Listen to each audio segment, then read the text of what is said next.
जय हिंद दोस्तों, स्वागत है आपका। आज के स्टेट क्लास में हम लोग देखने वाले हैं बाल विकास से पूछे जाने वाले प्रश्नों को। तो चलिए स्टार्ट करते हैं। सबसे पहले जो सवाल है वो है कि मानसिक आयु की संकल्पना का सर्वप्रथम प्रयोग किया गया था किसके द्वारा? मानसिक आयु की संकल्पना का सर्वप्रथम प्रयोग किसके द्वारा किया गया था? ऑप्शन है विनय साइमन मापने 1905 में, विनय साइमन मापने 1908 में, विनय साइमन मापने 1911 में, विनय साइमन मापने 1916 में कब किया गया था? तो देखिए इसका राइट आंसर होगा ऑप्शन 3, विनय साइमन मापने 1911 में। आगे है कि यदि एक बालक की वास्तविक आयु 12 वर्ष है तथा उसकी बुद्धि लब्धि स्तर 75 है तो उसकी मानसिक आयु क्या है? तो देखिए मानसिक आयु का जो सूत्र होता है, ठीक है, मानसिक आयु का जो सूत्र होता है वो होता है आपका वास्तविक आयु, ठीक है, वास्तविक आयु गुना IQ, बुद्धि लब्धि को अंग्रेजी में IQ कहा जाता है, ठीक है, IQ बटे 100, ठीक है। तो यहाँ पे देखिए वास्तविक आयु कितना है 12 है और IQ कितना 75 है, ठीक है, बटे 100 कर दीजिए, बटे 100। आप क्या कीजिए कि ये भी मेरा 25 से कट जाएगा, 25 चौका 100 और ये भी मेरा कट जाएगा 25 तिया 75, ठीक है। अभी इस 4 से इसको काट दीजिए, 4 तिया 12, 3 को 3 से गुना कर दीजिए, कितना आ जाएगा 9 वर्ष आ जाएगा, 3 तिया 9, यानी आंसर हो जाएगा 9 वर्ष, ठीक है। एक बार आप फिर से इसको रिपीट कर लीजिएगा। आगे है बच्चे दुनिया के बारे में अपनी समझ का निर्माण सक्रियता से करते हैं, यह कथन किसका है? बच्चे दुनिया के बारे में अपनी समझ का निर्माण सक्रियता से करते हैं, यह कथन किसका है? तो यह कथन है पियाजे का। किसका? पियाजे का, ठीक है। आगे देखिए, आगे है बहुविकल्पीय बुद्धिमत्ता सिद्धांत के अनुसार जानवरों, खनिजों तथा पौधों की सभी किस्मों की पहचान करने तथा वर्गीकृत करने की योग्यता क्या कहलाती है? तो देखिए यह कहलाएगा आपका प्राकृतिक बुद्धिमत्ता, ठीक है। आगे देखिए, हार्वर्ड गार्डनर के बहु बुद्धिमत्ता सिद्धांत के अनुसार विद्यालयों में बुद्धिमत्ता के किस रूप का सम्मान नहीं किया जाता है? तो देखिए इसका राइट आंसर जो होगा वो हो जाएगा उपयुक्त में से कोई नहीं, यानी भाषा संबंध, स्थानिक, तार्किक, ये तीनों में से कोई नहीं। आगे है 6ठा नंबर सवाल देखिए कि यदि एक बच्चे की कालानुक्रमिक आयु 60 माह है, कालानुक्रमिक आयु मतलब वास्तविक आयु, ठीक है, और उसकी मानसिक आयु 66 माह है तो उसका IQ यानी बुद्धिमत्ता क्या कितना होगा? तो देखिए IQ का जो सूत्र होता है, ठीक है, मैं थोड़ा इसको यहाँ पे सादा पेज ले आता हूँ। IQ का जो सूत्र होता है, ठीक है, IQ का सूत्र होता है आपका IQ बराबर मानसिक आयु, ठीक है, बटे वास्तविक आयु, ठीक है, मानसिक आयु बटे वास्तविक आयु गुना 100 होता है। तो मानसिक आयु कितना है? मानसिक आयु है 66 और वास्तविक आयु है आपका 60, ठीक है, गुना 100 कर दीजिए। अब क्या होगा 1010 कट गया, ठीक है, ये 60 है, 1010 कट गया। अब 6 से 11 बार में 66 कट गया, 11 छुक 66। अब 11 और 10 जो इसमें बचा दोनों को गुना कर देंगे 110 आ जाएगा, ठीक है। तो इसका आंसर क्या हो जाएगा? इसका आंसर हो जाएगा आपका ऑप्शन 3, ऑप्शन 3 इसका आंसर हो जाएगा, ठीक है। आप देख सकते हैं option 3 is the right answer, ठीक है। आगे बुद्धि की व्याख्या की गई है किस रूप में? बुद्धि की व्याख्या किस रूप में की गई है? तो देखिए बुद्धि की व्याख्या की गई है एक प्रक्रिया एवं उत्पाद के रूप में, ठीक है।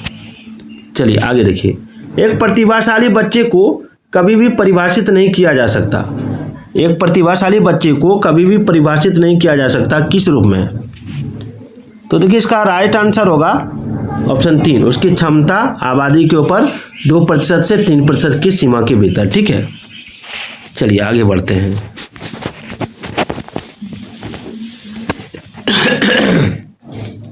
चलिए 9 नंबर सवाल देखिए, 9 नंबर सवाल है कि निम्न में से कौन सी प्रतिभावान बालक की विशेषता है?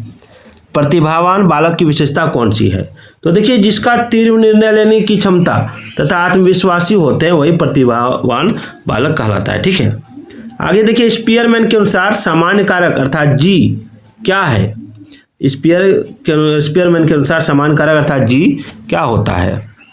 तो देखिए ये जो है, ठीक है, ये आपका हो जाएगा ऑप्शन 1, जन्मजात एवं अपरिवर्तनीय होता है, ठीक है, जन्मजात एवं अपरिवर्तनीय। आगे देखते हैं,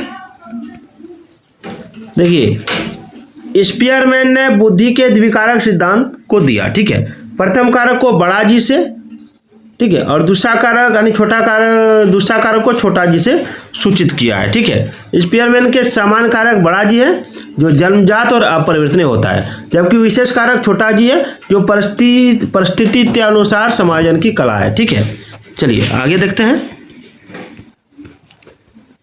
11 नंबर देखिए कि बहुप्रकारीय बहुबुद्धि का सिद्धांत किसने दिया था।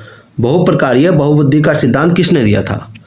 तो इसका जो आंसर होगा वो हो जाएगा आपका ऑप्शन 1 हार्वर्ड गार्डनर ने। ठीक है, हार्वर्ड गार्डनर ने। अगला बुद्धि लब्धि और शैक्षिक निष्पादन के बीच संबंध क्या है? बुद्धि लब्धि और शैक्षिक निष्पादन के बीच क्या संबंध है? तो देखिए बुद्धि लब्धि और शैक्षिक निष्पादन के बीच जो संबंध है वो हो जाएगा आपका ऑप्शन 1 गहरा संबंध। ठीक है, आगे है लोगों का बहुभाग औसत क्या है? कुछ अधिक बुद्धिमान है और कुछ बहुत मंद बुद्धि है। ठीक है, यह कथन स्थापित सिद्धांत पर आधारित है। किस सिद्धांत पर आधारित है? तो यह कथन आपका बहुबुद्धिमत्ता का वितरण सिद्धांत पर। ठीक है, आगे देखिए एक शिक्षिका अपने शिक्षार्थियों की विभिन्न अधिगम शैलियों को संतुष्ट करने के लिए वैविध्यपूर्ण कार्यों का उपयोग करती है, तो वो डैश से प्रभावित है। किससे प्रभावित है? तो वह गार्डनर के बहुबुद्धि सिद्धांत से प्रभावित है। ठीक है, किसके? गार्डनर के बहुबुद्धि सिद्धांत से। चलिए इसमें आगे देखते हैं। चलिए अगला है, एक मिनट, एक कहाँ से आ गया है। अगला सवाल देखिए 15 नंबर की साइकोमेट्रिक परीक्षण में छोटा जी का कारक का अस्तित्व डैश द्वारा प्रस्तुत किया गया था। किसके द्वारा प्रस्तुत किया गया था? तो इसका आंसर होगा स्पीयरमैन के द्वारा। ठीक है, चलिए आगे देखते हैं। बुद्धि तार्किक चिंतन है, बुद्धि की यह परिभाषा किसने दी? तो यह परिभाषा दिया था आपका बिनेट ने। ठीक है, बिनेट ने। चलिए आगे अभी बहुत सारे सवाल देखेंगे। बुद्धि लब्धि ज्ञात करने का सूत्र कौन सा है? बुद्धि लब्धि ज्ञात करने का सूत्र, तो देखिए बुद्धि लब्धि ज्ञात करने का सूत्र होता है मानसिक आयु बटे वास्तविक आयु गुना 100। मैंने आपको पहले भी कैसे निकलता है मैंने सिखाया। आगे विपिन एक दिवा स्वप्न दृष्टा, पुस्तकें पढ़ने में रुचि रखने वाला, अपने विचारों को दूसरों के समक्ष अभिव्यक्त करने में असमर्थ, अमिलनसार और आदर्शवादी बालक है। तब उसके व्यक्तित्व का प्रकार क्या है? तो देखिए उसके व्यक्तित्व का प्रकार हो जाएगा अंतर्मुखी। ठीक है, अंतर्मुखी, ऑप्शन 2। आगे शिक्षा मनोविज्ञान शैक्षिक अभिवृद्धि का अव्यवस्थित अध्ययन है। ठीक है, तो शिक्षा मनोविज्ञान की यह परिभाषा किसने दी? तो यह परिभाषा दिया था आपका C.H. जूड द्वारा। यदि एक बालक की वास्तविक आयु 12 वर्ष है और वह 15 वर्ष की आयु वाले बालक के लिए बनाया गया बुद्धि परीक्षण हल कर सकता है, तो उसकी बुद्धि लब्धि क्या होगी? तो देखिए बुद्धि लब्धि का मैंने आपको सूत्र क्या बताया था? बुद्धि लब्धि का सूत्र बताया था, IQ का जो सूत्र बताया था वो बताया था कि मानसिक आयु, ठीक है, मानसिक आयु बटे वास्तविक आयु, ठीक है, गुना 100। तो मानसिक आयु यहाँ पर कितना है? मानसिक आयु आपका है 15 वर्ष, ठीक है, और वास्तविक आयु 12। तो यहाँ पर 15 बटे 12 गुना 100 कीजिए। ठीक है, ये मेरा 3 × 5 = 15 हो जाएगा ये। ठीक है, ये 4 × 3 = 12 हो जाएगा। ये कट जाएगा 4 × 4 = 25 × 100 कट जाएगा, 25 × 100। अब 25 को 5 से गुना करेंगे तो आ जाएगा 125। ठीक है, आगे है सृजनात्मकता डैश में मूल रूप से निहित है। किसमें निहित है सृजनात्मकता?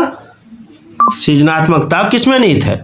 तो देखिए सृजनात्मकता जो निहित है वो आपका निहित है अभिसारी चिंतन में। ठीक है, अगला देखिए, अगला सृजनात्मकता अनुसंधान में अग्रणी थे। कौन थे?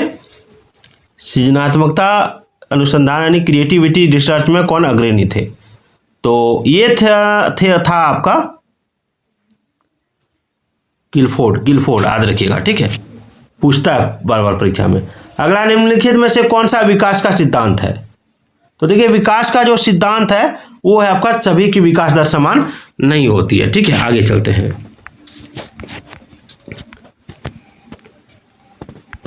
आगे एक शिक्षिका पाठ्य पुस्तक और फल सब्जियों के कुछ चित्रों का प्रयोग करती है और अपने विद्यार्थियों से चर्चा करती है। विद्यार्थी इस जानकारी का अपने पूर्व ज्ञान से जोड़ते हैं और पोषण की संकल्पना को सीखते हैं। यह उपागम डैश पर आधारित है। किस पर आधारित है? तो देखिए यह उपागम जो है, यह उपागम आपका आधारित है अधिगम के शास्त्रीय अनुबंधन पर। ठीक है, अब जब बच्चे की दादी उसे उसकी माँ की गोद से लेती है तो बच्चा रोने लगता है। बच्चा डैश के कारण रोता है। किसके कारण? बच्चा किसके कारण रोता है? तो बच्चा रोता है वियोग दुश्चिंता के कारण, वियोग दुश्चिंता के कारण। वीडियो कैसे लगी कमेंट जरूर कीजिएगा।